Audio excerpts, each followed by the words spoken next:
Lorraine Evans was a woman full of life, laughter, and love. She lived in a small town in Georgia, where everyone knew each other by name.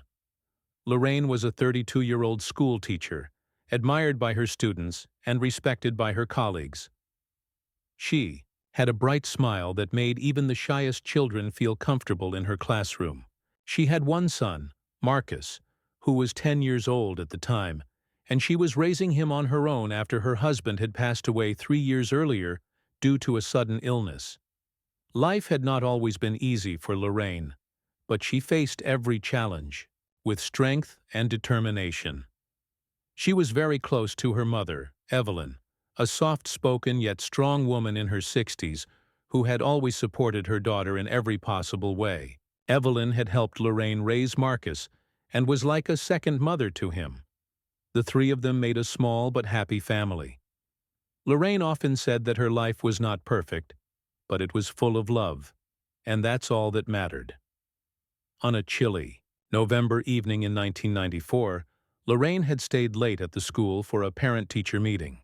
It was already dark when she finally packed her bags, said goodbye to the janitor, and walked to her car. She was tired but content, thinking about the weekend ahead and how she would take Marcus to the local park, as she had promised. She turned on the radio, adjusted the rearview mirror, and began driving home. She had no idea that her life was about to change forever. Just a few miles from her house, as she drove down a familiar road lined with tall oak trees, another car came speeding through a red light. Lorraine didn't see it in time. There was a loud crash, the sound of shattering glass, twisting metal, and then silence. Her car was smashed from the side and pushed into a nearby ditch. The driver of the other car, who had been drinking, escaped with only minor injuries, but Lorraine was found unconscious, her head slumped forward, her body motionless. Emergency services arrived quickly, and Lorraine was rushed to the hospital.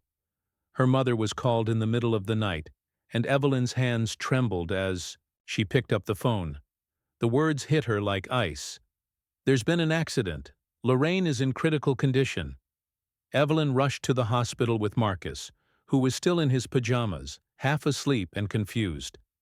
The scene at the hospital was chaotic. Nurses moved quickly, doctors spoke in hushed tones, and machines beeped around Lorraine's bed.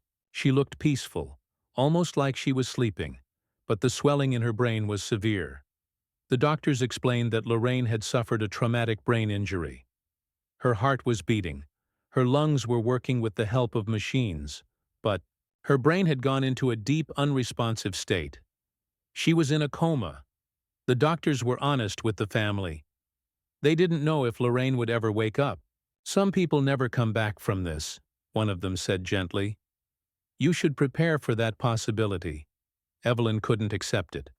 Her daughter was strong, kind, and full of life. She refused to believe this was the end. While others saw a woman in a hospital bed, unresponsive and silent, Evelyn saw her daughter, the same girl who used to dance in the living room, who sang in church choirs, who laughed so loudly that neighbors could hear. Lorraine wasn't gone. She was still in there somewhere. Evelyn just knew it. Days turned into weeks. Lorraine's condition didn't change. Every morning, Evelyn came to the hospital and sat by her daughter's side. She brought books to read aloud, played Lorraine's favorite songs, and talked to her as if she were awake. Marcus would come after school and tell his mother about his day, even though she never responded. He would hold her hand and whisper, "Please wake up, Mama." The hospital staff started to notice Evelyn's daily routine. Some nurses admired her strength. Others thought she was holding on to false hope. But nobody could deny that her love was powerful. She kept Lorraine's hair neat, brought her fresh flowers, and made sure her room was always warm and filled with light. After 3 months, Lorraine was moved to a long-term care facility that specialized in patients with severe brain injuries. The doctors didn't see any improvement, but they agreed to continue basic care. Evelyn followed Lorraine to the new facility and kept visiting every day without fail. She became friendly with the nurses, learned their names, and even started helping out with small tasks. The staff grew to admire her, even though they still didn't believe Lorraine would recover. As the months passed, the seasons changed. Marcus celebrated his 11th birthday without his mother. Evelyn baked a cake and brought it to the hospital, placing a small piece on Lorraine's bedside table. She believed Lorraine could smell it, maybe even feel the love in the room. Time kept moving forward. Lorraine's friends visited less often. Her colleagues at school sent cards and flowers in the beginning, but gradually their lives moved on. Only Evelyn and Marcus remained constant. Year after year they showed up, refusing to give up hope. Evelyn often spoke to Lorraine as if she were just resting. "You remember how Marcus used to hate broccoli?" she would say with a smile. "Now, he eats it like candy." She told Lorraine about everything. Marcus's school events, the weather, news from their church, even the gossip from the neighborhood. It was her way of keeping Lorraine connected to the world, of reminding her that life was still waiting. Sometimes Evelyn would cry quietly when no one was looking. She would sit for hours, holding her daughter's hand, wondering if Lorraine could hear her. She prayed every night, asking God for a miracle. And even though she never saw any sign, she never lost her faith. Marcus grew taller. His voice changed. He started high school, then college. He brought his friends to meet his mother and told them, "She's asleep, but she's still here." When he got his first job, he brought her a picture of his office. When he got married, he placed a wedding photo by her bedside. And when his first child was born, he brought the baby to meet the grandmother he believed would one day wake up. Lorraine's body was kept healthy by the care of nurses and machines. Her muscles were exercised daily to avoid atrophy. Her skin was kept clean and moisturized. She looked peaceful, almost unchanged by the years, as if time had paused just for her. 20 years passed this way, 20 years of silence, of birthdays missed, of hugs that never came, of laughter left unheard. 20 years of Evelyn growing, older, her hair turning white, her steps becoming slower. 20 years of Marcus becoming a man, learning to live with the pain of having a mother who couldn't answer him. 20 years of love, of hope, of faith without reward. People whispered about Lorraine. Some said it was time to let go. Others called Evelyn a saint. Some nurses believed that Lorraine was aware on some level, that she could hear the voices, feel the love, even if she couldn't respond. But nobody truly knew. And through it all, Lorraine lay still, silent, and unmoving. But in that silence lived a story that had not yet ended. Something was waiting. Something no one could predict. Days turned into weeks, weeks turned into months, and months slowly became years. Lorraine Evans still lay in the same bed in the long-term care facility, not moving, not speaking, and not opening her eyes. Time seemed to have stopped in her room, even as the world outside continued to change. The small room where she stayed was always quiet, except for the soft humming of machines that helped monitor her heartbeat and breathing. The nurses came in and out, checking her vitals, changing her position every few hours to prevent bed sores, and gently cleaning her skin and brushing her hair. Her body remained strong, surprisingly healthy, but her mind was silent. No one knew if she could hear them, if she was dreaming, or if she was just gone inside. The doctors called it a persistent vegetative state. It sounded cold, clinical. But for Evelyn, her mother, Lorraine was still her daughter, still alive, still present, still holding on. Evelyn never missed a day. For 20 years, she visited Lorraine every single morning. Even when she was sick, even when it was raining or snowing, even when she herself felt weak and tired. She would dress neatly, comb her silver hair, pick fresh flowers from her garden, and take a bus to the care center. Sometimes she would bring a book and read it aloud. Sometimes she brought old photographs and described every detail to Lorraine. "This was you at your high school graduation. "You were so proud in that blue gown," she'd say softly, smiling through tears. Evelyn believed in her heart that Lorraine could hear her, and that even if she couldn't respond, she was still in there, somewhere. Lorraine's son, Marcus, grew up visiting his mother in that room. At first he didn't understand what had happened. As a little boy he would ask, "Why won't Mama wake up?" Evelyn would always answer gently, "She's sleeping, baby, but one day maybe she will open her eyes." He learned to live, without his mother's voice, without her hugs, without her presence at school events and birthdays. But he never forgot her. As he got older, he came to the facility less often. School, then college, then work kept him busy. But he never stopped loving her. He never stopped hoping. As the years passed, the world outside changed in big and small ways. Technology improved. People started using smartphones, sending emails, posting on social media. But Lorraine's room stayed the same. Same old wallpaper, same smell of antiseptic, same soft humming of machines. Time moved around her, but inside that room it stood still. Many of the nurses who had once taken care of Lorraine retired or moved away. New nurses came, read her file, and did their jobs. Most of them didn't know her story deeply. To them, she was just another patient in a coma. One of many. Some did their work with kindness and care, while others just followed the routine. But every now and then, a nurse would stop, take her hand, and whisper a few kind words, wondering if she could hear. No one knew for sure, but some believed her eyes moved slightly when someone familiar spoke. The care facility became like a second home for Evelyn. The staff knew her well. They brought her tea, helped her with her coat, and sometimes sat with her to listen to stories about Lorraine's past. Evelyn spoke about Lorraine's love for music, how she used to sing in church, how she would dance, with Marcus in the living room on weekends. She remembered the laughter, the warmth, the kindness her daughter had always shown.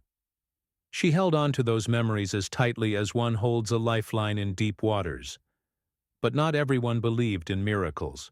Some of the doctors advised Evelyn to consider moving on, to perhaps sign a DNR, do not resuscitate order, or even stop the feeding tube.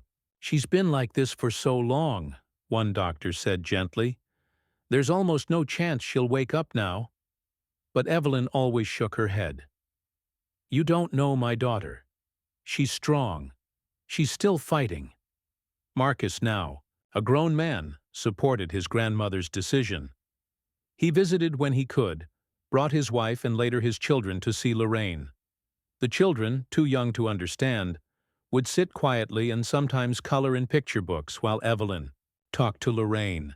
She treated every visit like a normal conversation, updating her on their lives as if Lorraine was listening to every word. There were small moments over the years, tiny things, that kept Evelyn's hope alive. Once, a nurse said she saw Lorraine's fingers twitch when Marcus spoke. Another time, Evelyn thought she saw a tear slide down Lorraine's cheek during a prayer. Most staff dismissed these as reflexes, nothing more. But Evelyn believed. "She's trying," she whispered to herself. The truth was, Evelyn's love was not ordinary. It was the kind of love that doesn't fade with time. It was deep, patient, unwavering. She never saw her daughter as a body in a bed. She saw her as the woman who once held her hand during storms, who once laughed until she cried, who once told her, "Mama, no matter what happens, I'll always be your girl." That memory stayed with Evelyn, wrapped around her heart like a warm blanket. The seasons came and went. Snow fell, flowers bloomed, leaves turned red and gold, and the cycle began again. The world outside Lorraine's window was beautiful and ever-changing, but inside her room, everything was still. Lorraine's bed was positioned near the window, and Evelyn would often pull up a chair and describe the weather outside. "It's snowing today," she'd say, looking out. "You always loved snow. You remember the time you and Marcus built that snowman with the blue scarf?" Her voice was soft, tender, filled with memory and longing. She would stroke Lorraine's hair and sometimes hum the lullabies she used to sing when Lorraine was a little girl. Nurses often watched Evelyn from the hallway, moved by her devotion. Some admitted that in all their years of working in healthcare, they had never seen someone visit every single day for so long. It was unusual. It was powerful. As the 10th year passed, and then the 15th, many people would have given up. Some thought Evelyn was clinging to false hope. Others quietly admired her strength but didn't understand it. But for Evelyn, giving up was never an option. Every time she looked at Lorraine's face, she saw her daughter. Not a patient, not a case, but the same girl who once lit up every room she entered. Lorraine's body aged slowly. She looked surprisingly young for someone in a coma for so long. Her skin was cared for, her hair was trimmed regularly, and her muscles were exercised by physical therapists. The staff at the facility took pride in keeping her as healthy as possible. Over time, even those who had once stopped believing started treating her with more kindness. Maybe it was Evelyn's quiet strength that inspired them. One young nurse, named Sandra Collins, had joined the staff around the 18th year of Lorraine's coma. She was new, curious, and caring.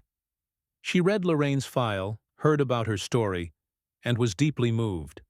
She started to spend extra time in Lorraine's room, talking to her gently, sometimes reading aloud from the newspaper, other times just holding her hand. Something about Lorraine touched her heart in a way she couldn't explain. She noticed how much care Evelyn gave, and how much love filled the room even in the silence. She began to believe what Evelyn believed, that maybe, just maybe, Lorraine was still listening. Years rolled on. Lorraine's name became less known outside the walls of the facility. The story of her accident was long forgotten by most. People moved on. But Evelyn remained. She grew older, her hands became weaker, her steps slower. But her love never faded. She still brought flowers, still brushed Lorraine's hair, still whispered stories of the world outside. Then came the 20th year. Evelyn was now well into her 80s. She moved slowly, but her spirit was strong.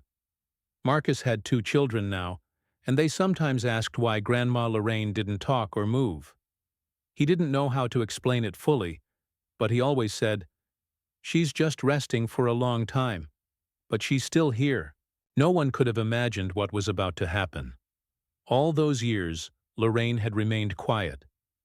But in her silence, something had been happening. Something slow, hidden, mysterious. Deep inside her mind, something was waiting. And very soon, a moment would arrive that would shock everyone, change everything, and remind the world that love, faith, and patience could sometimes lead to miracles. That moment was closer than anyone could imagine. It was a quiet evening at the care center, the kind of evening that came and went without notice. The sky outside Lorraine's window had turned shades of pink and orange as the sun began to set. Inside her room, the soft light from a small bedside lamp filled the space with a gentle warmth. It was peaceful, like every other evening over the past 20 years. But this evening would not be like the others. Something strange was about to happen, something no one was expecting. Nurse Sandra Collins had just begun her shift. She had worked at the center for 2 years now and had grown especially fond of Lorraine's case. Unlike other nurses who often treated Lorraine's condition as hopeless, Sandra believed there was something more, something hidden just beneath the surface. She had always been drawn to Lorraine's peaceful face, the way her hands rested gently by her side, and the love that still lived in the room through Evelyn's daily visits. Sandra believed that people in comas could still feel and sense the world around them in ways science couldn't explain. She had read stories about people waking up after many years, and every time she passed by Lorraine's room, she whispered something soft, hoping that one day Lorraine would respond. That evening, Sandra entered Lorraine's room with a fresh towel, a water sponge for moisturizing her lips, and a playlist of soft gospel music that Evelyn had created years ago. The room smelled faintly of lavender and clean linens. Sandra smiled gently, walked to Lorraine's side, and spoke like she always did. "Good evening, Lorraine," she said softly. "It's me, Sandra. I'm going to put on your favorite music, okay?" She clicked the small speaker on the table. A soft melody began to fill the air, a song that Lorraine had sung in church before the accident. Sandra looked at Lorraine's face, peaceful as always, and began her usual tasks. She talked while working, telling Lorraine about her own day, about how her niece had just learned to ride a bike, about how beautiful the sunset looked outside. As she leaned closer to adjust Lorraine's pillow, she suddenly froze. Something was different. She leaned even closer and stared at Lorraine's face. For a moment she thought she had imagined it. But then it happened again. Lorraine's eyelids twitched. Not just once, but twice. It was small, but unmistakable. Sandra's heart began to race. She stared, her breath caught in her throat. "Lorraine?" she whispered. "Did you just move?" She waited, not blinking. Nothing happened. The room went quiet again. Maybe it had just been a trick of the light, she thought. Maybe she had just been tired. But deep down, she didn't believe that. She reached out and gently held Lorraine's hand. "Lorraine, it's Sandra. If you can hear me, squeeze my hand." She waited. Nothing. But just as she was about to let go, she felt the tiniest pressure. It wasn't strong. It wasn't even definite. But something was there. A slight curl of the fingers, like a whisper through the muscles. Sandra's eyes widened. She stood up so quickly that her chair fell over behind her. She didn't care. She ran out of the room and down the hallway, shouting, "Doctor! Someone come! Lorraine Evans just moved. I think she moved." A few staff members looked up, surprised. One of the senior nurses raised an eyebrow. "Lorraine! After 20 years?" "Yes," Sandra cried. "Please, I'm not imagining it. Just come see." Several nurses and a doctor rushed down the hallway and entered the room. Sandra was standing near the bed, her hands trembling with excitement. The doctor checked Lorraine's vitals, then gently opened one of her eyelids and shined a small light into her pupil. It responded slightly, more than usual. Her heartbeat, her breathing, everything was stable, but something in her eyes was different. He looked up at the others. "I want a full neurological response test. Now." Over the next hour, a small team of medical staff ran a series of tests. They moved her arms, her legs, shined lights in her eyes, spoke loudly, touched her skin, and waited for reactions. At first there wasn't much, but then something remarkable began to happen. Her fingers twitched again. Her eyelids fluttered. More. Her mouth opened slightly. She was responding. Not fully, not clearly. But it was there, tiny signs of awareness, like a person slowly waking up from a deep sleep. The doctor looked at Sandra with astonishment. "You were right. Something is happening. I've never seen this in a patient after 2 decades. Call her family. Now." Sandra didn't wait. She ran to the nurse's station and called Evelyn. At first Evelyn thought it was a mistake. She was used to bad news or no news at all. But the nurse's voice was different this time, excited, breathless. "Mrs. Evans, it's Sandra. You need to come now. Something's happening with Lorraine." She moved. Evelyn's heart skipped a beat. She dropped the teacup she was holding, and it shattered on the floor. "She moved?" she repeated, almost afraid to say it out loud. "Yes. Please come." Evelyn called Marcus immediately. "Get to the care center," she told him. "Lorraine. She might be waking up." Within 30 minutes, both Evelyn and Marcus arrived, breathless and wide-eyed. They rushed into Lorraine's room. A few nurses stepped back to give them space. Evelyn grabbed her daughter's hand, just like she had done every day for 20 years. "Lorraine, baby, it's Mama. I'm here." She leaned close. "Can you hear me?" Everyone in the room stood still. Then, slowly, so slowly that it was almost impossible to believe, Lorraine's head turned slightly toward her mother's voice. Her lips moved. Barely. But they moved. A small, raspy sound escaped her throat. It wasn't a full word. It wasn't, even clear. But it was something. Evelyn gasped. Tears filled her eyes. "She's waking up," she whispered. "She's coming back." Marcus stood on the other side of the bed, his hands shaking. "Mom?" he whispered. "It's me, Marcus." Lorraine's lips moved again. This time they formed a sound. Not a word, just a faint murmur, but it was enough to make everyone in the room gasp. The doctor looked at Evelyn and Marcus. "This is the first real movement we've seen in 2 decades. She may be emerging from the coma." Over the next few hours, Lorraine's responses became more frequent. She blinked more often. Her fingers moved. Her lips opened. She even made eye contact briefly with Sandra and then with her mother. Doctors ran more tests, more scans, trying to understand what was happening. They were amazed. No one had ever seen a case like this. A woman in a coma for 20 years, showing signs of waking up. News of Lorraine's condition spread quickly within the facility. Other nurses came to see for themselves. Some cried. Others simply stood, silently, watching a miracle unfold before their eyes. Later that evening, as Evelyn sat holding her daughter's hand, Lorraine's lips moved again. This time she whispered a single word. "Mama." Evelyn froze. Her breath caught in her throat. She looked down at Lorraine with wide eyes. "Say that again, baby. Please." Lorraine's mouth trembled.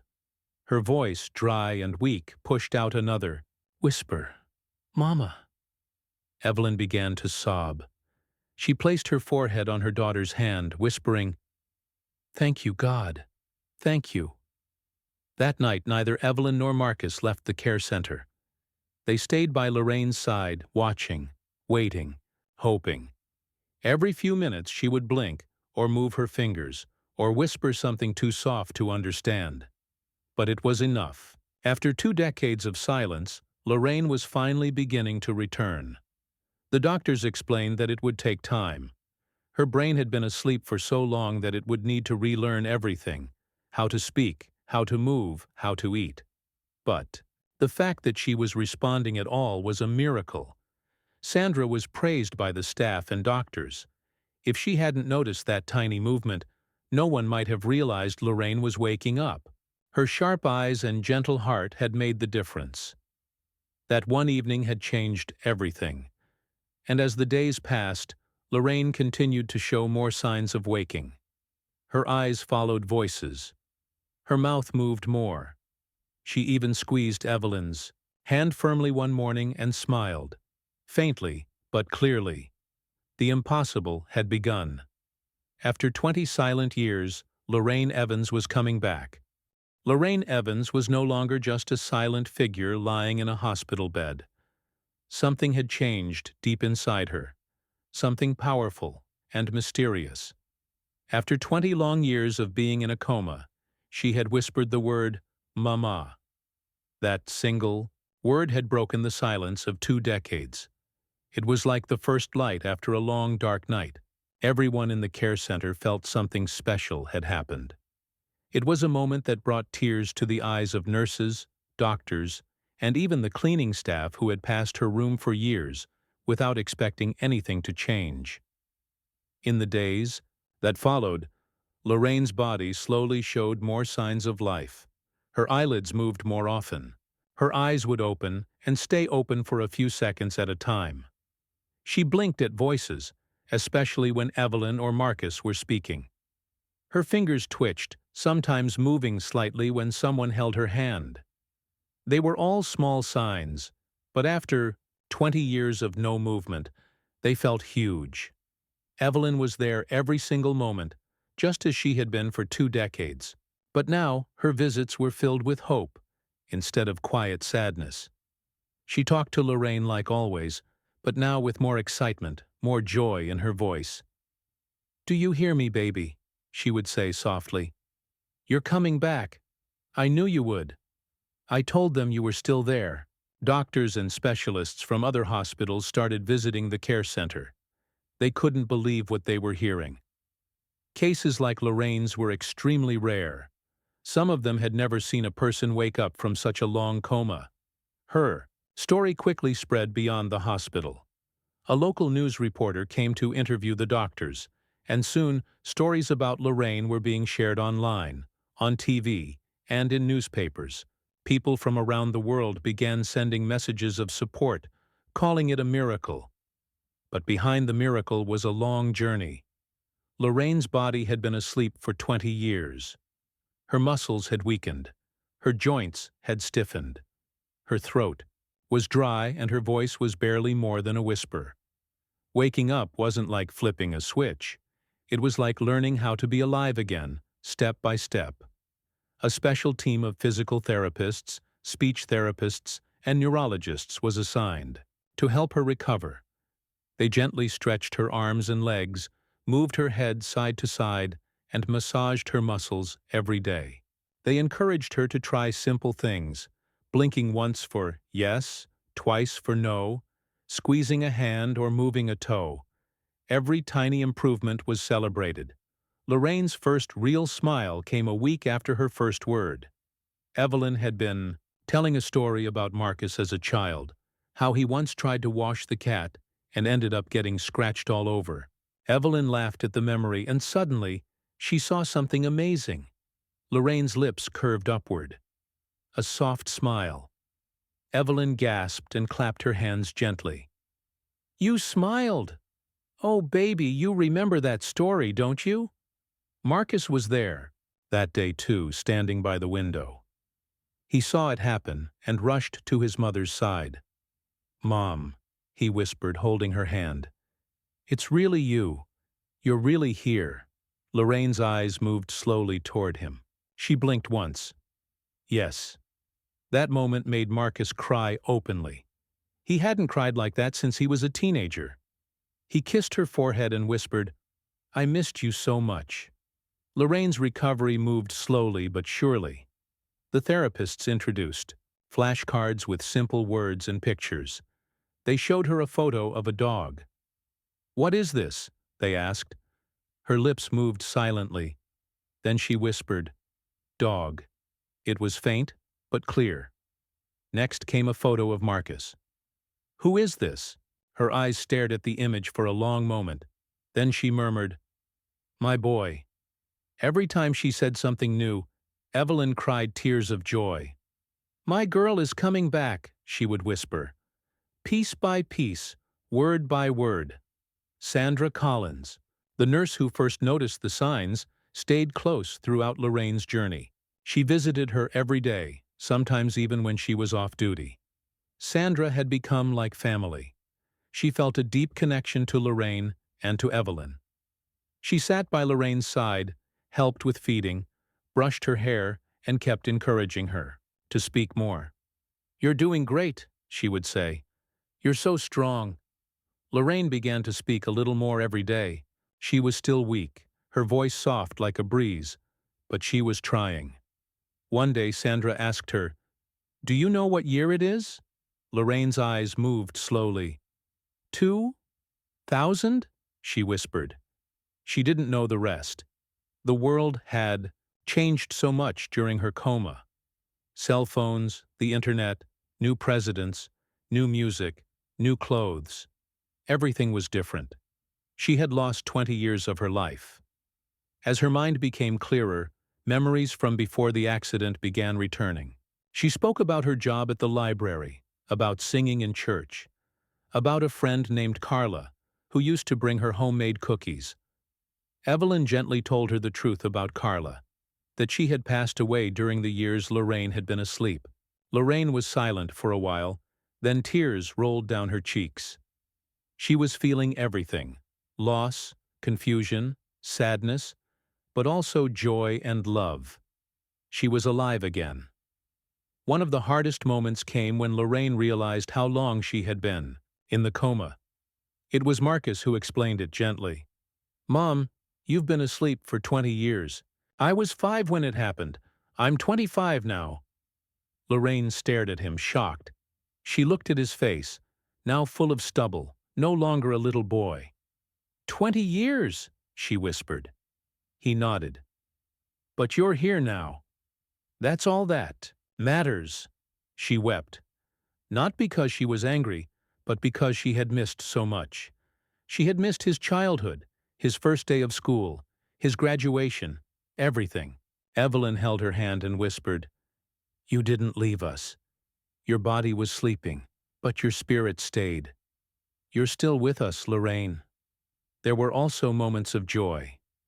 Lorraine met Marcus's wife, Angela, who knelt beside her and hugged her gently. "I've heard so much about you," Angela said, tears in her eyes.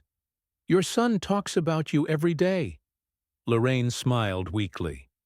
"Thank you," she whispered. And then came the most emotional moment of all. Marcus brought his children, her grandchildren, to visit. They stood at the door, shy and curious. Evelyn brought them inside. "Come meet your grandma," she said softly. Lorraine looked at the two children, a boy and a girl. Her eyes widened. "They're mine?" she asked. Marcus nodded. "Yes, Mom. This is Ava and little Jordan." The children came forward slowly. Ava, the older one, took Lorraine's hand. "Hi, Grandma," she said shyly. Lorraine's lips trembled. She kissed the child's fingers and said, "Hi, sweetheart." It was a moment that no one could describe in words. Evelyn cried. Marcus wiped his eyes. Even Sandra turned away to hide her tears. Though Lorraine's body was still weak, her spirit was strong. She began participating in physical therapy. With help, she sat up in bed for the first time in years. Then she moved to a chair with support. Then came the day when, holding on to two therapists, she stood up for a few seconds. Everyone clapped and cheered. She smiled proudly, exhausted but happy. Slowly she began to eat soft food again. Soup, mashed potatoes, applesauce. Every small step was a big victory. She laughed once when someone brought her chocolate pudding. "Still my favorite," she whispered. Evelyn never left her side. Sometimes they would just sit in silence, holding hands, listening to music. Lorraine started singing quietly along with the songs she used to love. Her voice was soft, broken. At first, but it was there. She sang Amazing Grace one night with Evelyn. That song filled the room with something more powerful than medicine. Hope. Doctors called Lorraine's case unbelievable. Some called it a medical mystery. But Evelyn simply called it faith. She had never stopped believing. Love brought her back, she told a reporter. Love and patience. Lorraine started learning about everything she had missed. Marcus showed her photos on his phone. At first, she didn't understand how phones worked now. "Where are the buttons?" she asked. They all laughed gently. He explained apps, the internet, video calls. Lorraine was amazed. "The world changed while I was sleeping," she said. "But I guess I have time to catch up." Despite all the changes, Lorraine stayed grounded.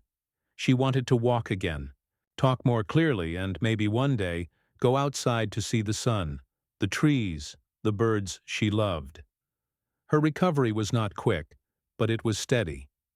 People from across the country sent letters. Children wrote her drawings. Churches prayed for her. Some people visited just to see her smile, the woman who had returned from the silence of 20 years. Lorraine had become a symbol of hope. Every day she grew stronger. Every day her mind became clearer.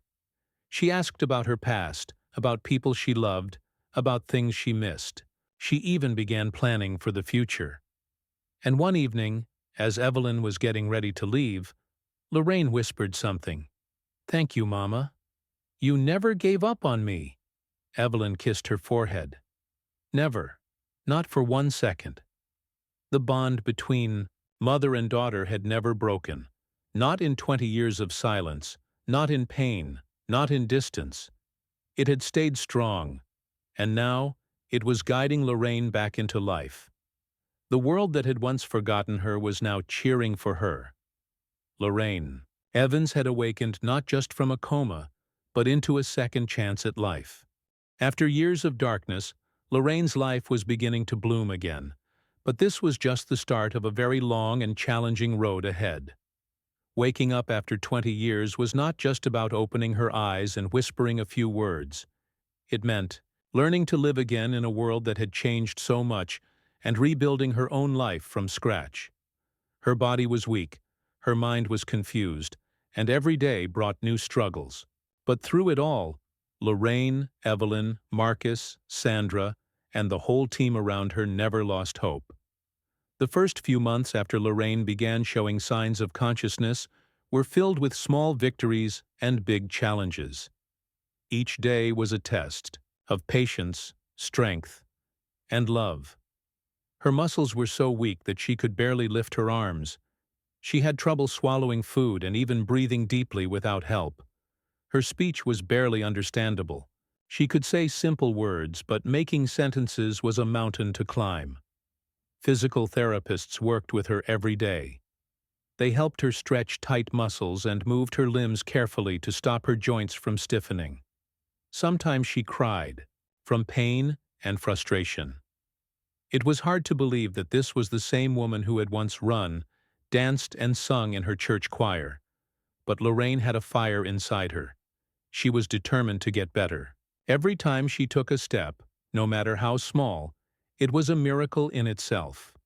Speech therapy was another important part of her recovery. Lorraine's vocal cords and mouth had lost their strength. Therapists patiently guided her through sounds, helping her practice simple words over and over. Mama, yes, no, water. These were her first attempts. Slowly, she began to form short sentences, although it was tiring and sometimes frustrating. Mentally, Lorraine was trying to understand what had happened. 20 years had passed while she lay in a coma, and the world had moved on without her. Marcus told her about all the big events she had missed, technology changing the way people lived, music, fashion, even politics.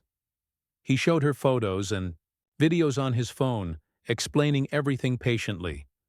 Lorraine often asked questions. She wanted to know about her friends, her church, and the library where she worked before the accident. Evelyn filled in as many details as she could, telling stories of what had happened in the family during those years. Though painful, these stories helped Lorraine reconnect with her life. One day, as Evelyn and Marcus sat with her, Lorraine quietly said, "I want to go home." Those words were filled with hope, but also confusion. After 20 years in a care center, home had changed. The house she remembered was not the same, yet the desire to return to normal life, to familiar surroundings, was strong. Doctors explained that returning home would take time. Lorraine still needed constant medical care and therapy, but the family began making plans. They wanted to give Lorraine a fresh start, surrounded by love and comfort. The community that had heard of Lorraine's story also stepped in to help. Local volunteers, churches, and neighbors offered support. They helped prepare the house, set up ramps and safety equipment, and provided companionship. Lorraine's story inspired many. People saw in her recovery a symbol of hope and resilience. Social workers and counselors helped Lorraine adjust emotionally. Waking up after so many years brought mixed feelings: joy, fear, sadness, and hope, all at once. She had lost so much time, but she was alive. She was here. There were moments when the reality of her situation overwhelmed her, and she needed help to process it. Evelyn was her rock during these times. She held Lorraine's hand and told her, "We're together now. We'll face this new life side by side." Marcus also grew closer to his mother. Their relationship, paused for 2 decades, was now slowly being rebuilt. Marcus shared his life stories, and Lorraine listened with wonder. Sometimes she laughed, sometimes she cried. She was rediscovering the bond between mother and son. Despite the challenges, Lorraine's spirit shone through. She wanted to do more than just survive. She wanted to live fully. She dreamed of walking again, singing in church, and spending time with her family. Each small step toward independence was a victory celebrated by everyone around her. One bright morning, Lorraine surprised everyone. With help from 2 therapists, she stood on her own feet for a few seconds. The room filled with cheers. Evelyn and Marcus hugged her tightly. Lorraine smiled, tears of joy in her eyes. It was a moment she had dreamed of for years. Her speech improved slowly. She practiced reading aloud, singing hymns and telling stories. Sandra, the nurse who first noticed her awakening, was there every day, encouraging her with warmth and patience. "You're stronger than you know," Sandra told her one afternoon. Lorraine's physical strength still wasn't enough for long walks or independent living, but she didn't give up. She took therapy sessions seriously, practiced exercises, and worked hard to rebuild her body. Her first trip outside after so many years was emotional. The sun felt warm on her face, the breeze touched her skin, and birds sang in the trees. Lorraine looked up at the sky, tears streaming down her cheeks. "I'm alive," she whispered. Family and friends gathered to support her, welcoming her back into the world. Everyone marveled at how far she had come. What seemed impossible just months ago was now happening. As Lorraine continued to heal, she became an inspiration to many. People visited her to hear her story, to witness the power of hope and love. She spoke softly about her journey, encouraging others never to give up. The media covered her recovery, but Lorraine remained humble. She always pointed to Evelyn, Marcus, Sandra, and the medical team as the real heroes. "I couldn't have done it without them," she said. Eventually, Lorraine started to take small walks inside her home, supported by her family. She laughed with her grandchildren, played simple games, and shared stories from her past and present. The house was filled with love and warmth. Her faith remained strong. She attended church services regularly, slowly joining the choir again. Her voice was soft but clear, filled with emotion and gratitude. Every day was still a challenge, but Lorraine faced it with courage. The woman who had spent 20 years in silence was now living her second chance with hope and determination.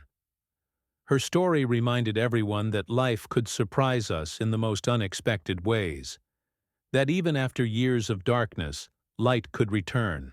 That love, patience, and belief were powerful forces capable of miracles.